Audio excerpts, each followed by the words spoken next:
And I'm going to start with Collingwood. I don't know, do you get accused of being Port biased? Because I Yes. still get accused of being Collingwood biased, so we'll keep this short and sharp. But I thought the selfless attitude of their high forwards was significant.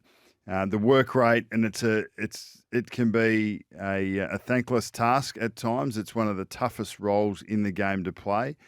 But Bobby Hill was the example for his teammates in the way that he went about it. But had 4 direct goal assists and looked like they had that much supply and access. Looked like he was handing them out for fun. And I suppose this is where Mason Cox in his role comes in. He was excellent. He and Myercheck in front of the ball, Darcy Cameron in front of the ball. They provide a target to go to, which allows the ground level players to go to work. Schultz probably played one of his better games. Lipinski, who's the highest forward, nearly a midfielder, kicked 4. McCreary runs around, had 11 touches, kicked a goal himself. Elliott, dangerous player, kicked a goal himself. And then McInnes, who came in as the sub. So all of the high forwards had a taste of it on the scoreboard, but they share the work. And I think we've spoken about Geelong's high forwards and how significant they were a couple of years back to win a flag. I think Collingwood have recruited so well, and a lot of those guys, 3 of those guys have come in through trades, Hill, Schultz and Lipinski. McCreary was through draft and just brings that real speed and intensity.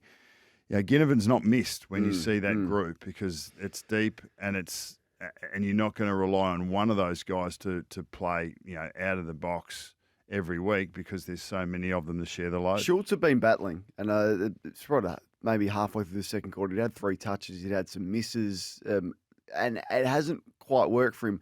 That moment there where Bobby Hill picked up the ball in the goal square, do you think he's conscious, like, my teammate's struggling here, I'm just going to give him one and let him kick it from the top of the goal square and get him in? That's what it felt like being there. I was like, Bobby Hill is that clever and that team orientated that he knows his teammate's struggling. I could kick this goal easily, but I'm going to give it off. And then from there, Lachie Schultz was like, okay, we're on here. I've got no doubt that, and we were talking about this with the Langford Stringer one, and Stringer wasn't struggling, but he's the type of player that he is a match winner, he is a momentum player. But I've got no doubt that teammates and teams, good teams or great teams, when they're doing what they do consider their teammates, and they consider the ebbs and flows and their emotions. And there's no doubt that when they get an opportunity to feed that, they'll feed it. Are they back, Collingwood?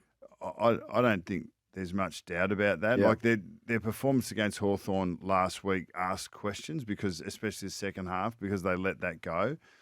But they, that 6 goals to 1 down against Port, and then put in a burst, unlike that not many sides can either match or could execute. So I think Collingwood are back. They are back. Right, what's point 2? Point 2 for me is around momentum and the fact that the modern day game is awesome. I love the way that it can ebb and flow, and the ability to take advantage of your momentum and then to have mechanisms to hold it up is crucial. And we saw that yesterday in particular, with Sydney and Gold Coast. We saw it with Carlton and GWS as well. But Sam Mitchell and the coaches are definitely on it. Talking about the growth as a team. So Charlie Curnow's starting to go back to halt an opposition momentum. And there's plenty of ways, there's different ways you do it. Man behind, which is what Carlton have done with Curnow. And even when he's in one-on-one contests, all of a sudden you've got one of your best aerial players, your most talented players behind the ball when the opposition are running towards theirs more often than not. Another one is congesting stoppage, if you think that you need to do that, or you can try and play a kick-mark game with your offense, or you can do all 3. But that's trying to maintain control of an opposition offense. But, I mean, when GWS had a run of their own, they kicked 6 goals in a row before Curnow went back at the end of the second quarter, and Vossi spoke about how important that was. And then Carlton went on a run of 8 goals, but from the middle of the third quarter, Harry and Charlie got going. They kicked 5 goals in a row between them. Yep. They hadn't kicked a goal at that point. And bang, bang, bang, bang, bang. And then the game is like, it's well and truly on. And then they continue the momentum to get another 3. We saw Collingwood with Port. Port kicked 6 of the first 7, but then Collingwood kick 11 the next 12. It's this momentum game. Can you can you fill your boots when you have momentum? And that's probably the question on Freo. Now, they had Amos out with concussion, but Freo can halt momentum. But Switkowski was out, Frederick's out. They're big losses for them. But are they a side that can fill their boots when they have momentum? Because they keep the opposition in games at the moment because they really don't make the most of it when they have the run of play. Even West Coast, the momentum that they had, I mean, that was infectious. They were just on it. They kicked the first 7, and there's like this crowd's getting involved, and Fremantle so strong defensively had no answers for it. And then you go, well, they're 7 goals down, but they don't have the scoring power to get themselves back into this game. So we might discuss the Dockers and where to for them a little bit later on. And their performance has been so good, but they don't go hard and score hard, which keeps the games close. And their performances against Carlton, only 2 weeks ago, they're very stiff to lose that game. But you've got to make the most of your momentum. 3 for me is the West Coast Eagles and the power of belief. Is it the young kid? Is it that they can see the light at the end of the tunnel a little bit? But Harley Reid's a real case in point. Is he the catalyst between what they were and what they could be?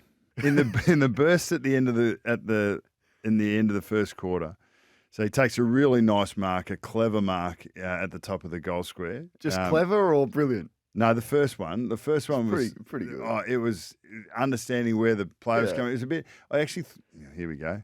You put names, but it reminded me of like the way Lee Matthews used to take marks. He was really good at knowing where the momentum. Well, this is the vision that I saw, where the momentum was coming from. Jump into it and let it come back to the ball, and it was a very good mark. Then he had a goal assist from a stoppage moments later, and then kicked a goal himself. So 2 goals and a direct goal assist in 3 or 4 minutes from Harley Reid, and then burst out of the first centre bounce of the second quarter and looked like he was going to finish a goal again. So that momentum and that spark, it fuels purpose, belief, and happiness. Like how much happier do West Coast look at the relevant moment? Again? They're relevant. This young kid has made them relevant again. He's played 6 games, Bucks. What does it look like? I think he's just turned 19. What does it look like when he's 24, 25? Because what he's doing now, he's sitting Fife on his backside. He's not afraid of contact. There's not really a weakness in his game. And the talk that, okay, we're going to play him across half back. Ridiculous. We can put that to bed. That is done. These players are not half back. So this is why you recruit Sheasel. Don't send him to half back and stagnate his career by letting him get cheap possessions across half back. That would be the case with Reid. He's a midfielder forward. That's where the big players play. That's where the damage is done. That's why they get paid the big money. That's why they're drafted number 1 or number 3. Don't waste them across half back. And well done to the club for the way that they've handled him. And more importantly, well done to him for being able to cope with everything that's been thrown at him already. Yeah, at this short stage, and he's handled everything with aplomb. There was one bit of play at the end of the first quarter. He was actually pushed out of bounds, and it was the one that led to the goal assist. But he was about 15 metres from the ball, and he just made a direct beeline to the ball. Now, that sounds relatively simple, but you think about a Patrick Cripps, a Tom Green, a Tom Liberatore. They're not blessed with overt pace, but they have a way of knowing where the ball's going to go and going directly to it and being there before it's gone. Like, so that it's a trait of the best ball winners. And it sounds simplistic, but there are some that think, okay, there's plenty going on, plenty of variables going on in the game that I need to consider. But to simplify it, to be able to find the shortest point between where you are and the ball's going to be, and then to go win it. Can you teach that, or is that natural? Well, I think it's partly belief that when I've got to get there because I'm going to go and get my hands on the ball, and you don't stop a metre before it and think, oh, I've got to tackle this bloke, or there might be a handball receive, or I might be able to run past. It is a straight line between where you are to where the ball's going to be, and you just don't let anyone get in your way. You're snaking through other people that might be thinking other stuff. And then you just go and get it and pick it up and win it. It's the simplest way to win the ball, to find a possession, And Harley Reid has that trait. Yeah, Gary Ablett Jr., the best I've seen at doing that. Nick Dacos has got a bit of that about him as well. Just bobs up where the ball is. All right, last couple of points. So Chris Scott. Yeah, just look, Geelong are the last unbeaten team at 6 and zip. They've got some solid games coming up. The game against Carlton next week will be an absolute beauty. They've got Melbourne the week after that, and they'll be 2 contests, and Port Adelaide down at Geelong. So there'll be 3 contests I'll be really looking forward to. You're not convinced? Well, I'm not putting the slows on them at all, but we need to understand that you need to look at the opposition. Bucks, they've just gone to Brisbane and knocked off Brisbane where they didn't lose last year at the Gabba in tough conditions. Absolutely. I love that. And Chris Scott mentioned that in his post-match around the conditions and how they handled it. All conditions, all opponents, well coached. They're a defence-first side. They stack the back half. And they've always done this. They're the best defensive side in the comp again. But we talk about Geelong as an offensive threat, and they're now slingshotting a little bit more, but they'll stack their back half. And when we talk about momentum, that makes it hard to score heavily against Geelong because they stack their back half. But then they can have their runs coming back the other way. But St Kilda, they beat. But. There's no buts. Yeah, no, there is a but. St Kilda have only won 1 game. Adelaide have only won 1 game. Hawthorn just won their first game. The Bulldogs have won 50% of their games, 3 of them. North haven't won 1. Brisbane have won 2. Out of the combined, their combined opponents have only won 9 games in 36. There's your but. There's no but. Apropos of nothing. They've taken all conditions, all opponents on at this point. We will find out the pointy end ability of them, and they've been able to mix and match. Made a mockery of Melbourne on the MCG. They did. And they have gone to Brisbane, a team that played in the grand final last year, Agreed. on their home deck, and knocked them off convincingly in tough conditions. There is no but with Geelong. They've got 7 games left at home. They've got a squad mentality. They've got the best coach in the league. He's 20% better than the next coach. I'm already talking their about... front 6 is better than anyone else's. Yes, their midfield has some questions. Agreed. They are in the best position right now to win another premiership versus any other team in the league. I agree with all so of there's what... no but. I agree with all of what you're saying. But, we will find out about their true premiership bona fides when they play against better opposition. Is there a but with Geelong? 1300 736 736. And finally, your last point. I want to go back to the Bombers. We talk about the last, and we had Gary, I think it was, that rang in about the last decision and how that went in their favour. But I just think that their win and their performance at the moment, 4-2 against a 3-3 Collingwood side who are reigning premiers, it sets up Anzac Day for me, and I think Bombers fans should be up and about. Oh, look, the last couple of wins have been huge. I've spoken about Sammy Durham until I'm blue in the face, but what a great bloke, young fella to come in and a great attitude to be able to build this new Bombers, this new team around. He plays with the edge, so eventually we'll stop talking about that because it'll become assumed. But he and Zach Merritt, the young and the old. Caldwell's the other one.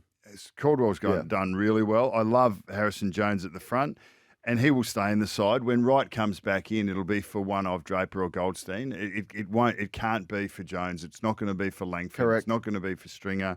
So you're just going to and how good is it for a football club to be having to make these hard calls on choosing 2 great options or 2 of 3 great options, and then being able to make the decision on what's best for the team right here, right now. Mackay behind the ball's been great, and they've been doing this without their most important player in my mind, and that's Jordan Ridley. And so he, through injury, hasn't been available. How much better is that defence going to be when he goes into it?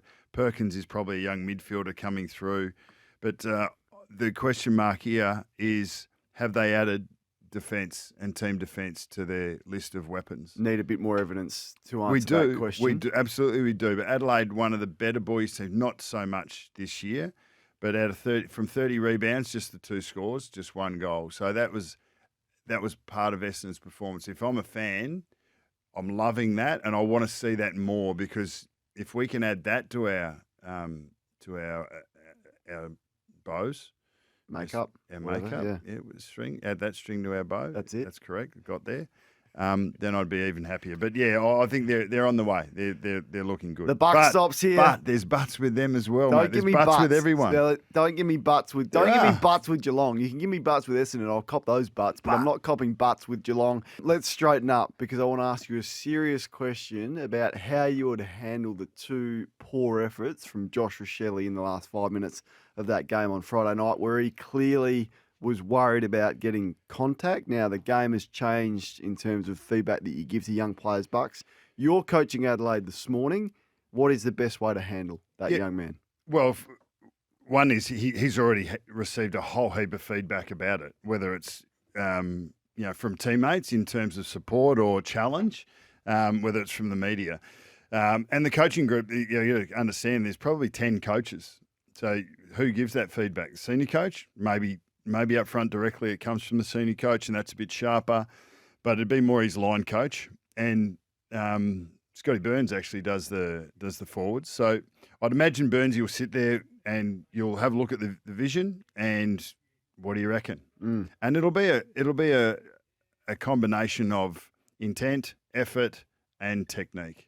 How do we actually, what part of the field are you in? What should be thinking here? But in the end, it comes back down to keeping your eyes on the ball and attacking it at all costs. So it wouldn't be done in front of the rest of his teammates. It may, but the most effective one is the self-reflection is going to be the most important. You would know. I mean, when you get coached at different times, coaches can use all manner of material or techniques to try and help you find the gap and then bridge that gap. But in the end, the individual is the one that gets it done. And the unfortunate thing with Josh is that he's not going to be able to do it in a week. When something like that happens, it doesn't happen in a week. It's nearly like you take 100 steps back when you choose to, or when you don't go at a contest that you should go at. And not all of them are abundantly evident, but that was. And the second one potentially was just him not feeling great about himself after the 1 5 minutes earlier. So he was affected by it, no doubt. You can turn it around. Weddle had one against Collingwood in Adelaide, which was a poor effort, and he was expecting contact, took his eyes off the ball and dropped it in the middle of the ground there when Hawthorn away. But yesterday, he probably took 3 really strong, couple of intercept marks, one going forward. So he'd obviously worked on that, addressed that, and then he just went bang. So that was a great response from a young player there. Well, on the night, so you got Gary Lyon, Jonathan Brown, myself, and Jordan Lewis. We needed to address it. It needed to be addressed. It was there and evident for all. So you can't hide. There's nowhere to hide on the footy field, and everything will get analysed to within an inch. I mean, all of us said you've all been in that position. When I reflect on my career, I used to be concerned about contact on the football field for at least the first third of my career. You didn't have one like that. I heard Luke Hodge on Crunch Time saying, "I've done that. We've all done that." Hodgie, you've never had one like as that bad. Yep, there's degrees where you may not run with the flight of the ball and not go, but no one would have ever known. I never ever saw Luke Hodge or yourself have one as glaringly obvious as that. That was a genuine. Just should have been an uncontested mark. There was no real contact coming. I can't agree with you. You didn't have one that bad. I reckon most people do. Most people do. That was just an uncontested mark. Whether it's on a Friday night standalone game in the AFL in 2024 where there's 100 angles of it, or whether it's in 2002 in a game, on a Saturday afternoon that has 4 or 5 other games going on. That's the difference in this era of football. There is no hiding. To find me, Nathan Buckley, a vision of you doing that. There wouldn't be. No, not that bad. Anyway, more on the ground for me. It was the ground contest that used to. I noticed the body because I was never an inside player. I had to become that as I went along. But Rachele's not necessarily a big, strong aerial player either. So. The context of that, and in the middle of the field, it was one that was going to take a fair bit of ticker, and it is dead set. It's a fraction of a second that all you need is that little bit of doubt that creeps in your mind, and you stop thinking about going to the ball, and you start thinking about preservation or what might be coming the other way. And that instinct. You can train it 100 times at training this week. There's no guarantee that's not going to happen again, but until you decide that it's not going to happen, and then it takes a little while to live that down. I know you want to talk about the Bulldogs, so we'll get to that. Was Bailey Dale's sub and then his performance on the weekend, was that a sign of coaching brilliance from Luke Beveridge? What are you laughing at? Oh, because it's comedy. Is that no? It's not. Was that we neglect to consider? Okay, so would your instinct be that why wasn't Bailey Dale playing the week before? My instinct would be when you've got good players at your football club, play them. That would be my instinct. And if they are slightly out of form, there are less drastic measures than making them sub or making them run around in the VFL like Caleb Daniel is doing right now to get them back into form. It's amazing what happens when you play your good players in the position that they should be playing in. And I look at McRae, 12 score involvements. I look at Bailey Dale, career best night, and think, oh, what could have been if they were there where they should be at the start of the year? So Jack Cripps being started as a sub, Steel Sidebottom being started as a sub, that's the same move, wasn't it? Well, they were way more out of form than what Bailey Dale was. And they're in the prime of their career. You're talking about Steel Sidebottom, who's played 314 games, is 33 years of age, is coming off a shorter pre-season versus a 26-year-old who signed for 5 years, All-Australian recently, and is playing sub off the back of, I don't know, a couple of quieter games. Does Sam Walsh in the Carlton side make Paddy Cripps even better? Yes. The 1-2 punch there. And their connection. So what Walsh, if there's been any criticism, and it's hard to find criticism of Walsh throughout any of his career, is that maybe he gets a lot of his ball in the back half. What he's done since his return and during the finals is he's winning the footy in really good spots now. I don't know if that's conscious or whether that's just the way that the game, he's playing what the game's giving him. But him and Cripps, the power and the damage that they're inflicting on the scoreboard now, not directly, but scoring chains is what stood out to me. Well, one thing that happens that if the side's not playing that well or owning field position, midfielders are going to get the ball more in the back half. But Carlton are now, their defence is standing up and you've got confidence in that. And even with a couple out, and you could argue that defensively they were better with a couple of their outs, to hold up on the defensive end. But Sam Walsh finding the ball through the midfield, now it's his finish. But I mean, 2 weeks back, he's hit the ground running. He is an elite player in the competition. Bucks, how hopeless is it at North at the moment? Well, when you get a performance like that against a side that hadn't won a game either, and it shows the stark reality of how far off you are. You can have competitive quarters and halves, but when you get into the winter, that the differentiation of the sides that can compete and the sides that aren't quite there gets greater. So I expect that's where we're going to go. Does it highlight the fact that it doesn't matter how good a coach you have been or people perceive you to be, that you just cannot perform without the cattle? Well, yes, it does. But is there also a thing where, like a player, your best years can leave you? Just because you're a good coach at one point doesn't mean you're forever going to be a good coach. So it's been a while now. Even the last years at Hawthorn weren't great, and certainly there's nothing that we've seen from his time at North that suggests that he still has it. And I think there's legitimate questions around that. Was he the right coach for this squad? Have they set their game plan up in the right manner during the pre-season? Has the focus been too much on the offensive stuff? Has that left them exposed? Yep, there's definitely questions around their list management and their recruiting and their drafting and all of that is real, and that is completely out of Alistair Clarkson's control. But is he providing what is needed for this young group? I think that's a question that is fair to ask at the moment. Of the losses of Brisbane, Port Adelaide, Fremantle and Gold Coast, which ones did the most damage to the reputations of their club's prospects this year? I